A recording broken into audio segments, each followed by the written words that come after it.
malalim, hindi ko na maamin. Lalong bumibigat, sunod-sunod na suliranin. Nakikiusap sa sarili at nananalangin na sana'y wag na magwagi pa ang mga pasanin. Pakiramdam ko lagi para nasa alanganin. Sa tinataha kong landas di akbang papalarin. Alam ko na ako lang din ang tunay na salarin. Sa pagkatao kong lubos di ko maunawaan. Nasilain aking sarili na nangangapa at madapa-dapa nilalakaran ng mga problema sa sarili. Pinipilit ng kaba.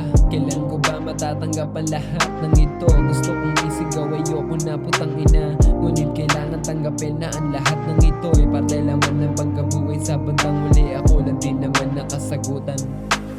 Sa daming problema, tila ako'y binabato ng mga salita. Ang dulot lamang pagkalito, nakakapanghina. Gusto ko na lang uminto sa aking sarili, di mahanap ang katahimikan. Sa daming problema, tila ako'y binabato ng mga salita. Ang dulot lamang pagkalito, nakakapanghina. Gusto ko na lang uminto sa aking sarili, di mahanap ang katahimikan.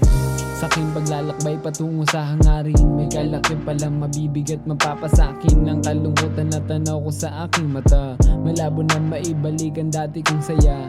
Aking nadarama di ko kayang ipaliwanag. Kailan ko ba mararanasan na maging panatag? Ang dami ng mga tanong na bumubulong, malayang ngunit sa isipan ay nakakulong. Hinahagilap ang bawat pagkakataon, subalit kung saan ako nakatuon. Nakapikit sa kung saan ako nakaharap. Nasilayan ang bituin mula sa aking pagrarap. Alam kong di madali ang tinatahak kong landas, pero di humihinto kahit marami ng pitas. Mga tao sa aking paligid, huwag niyo akong husgahan. Tayo ay isa na kailangan na tandaan.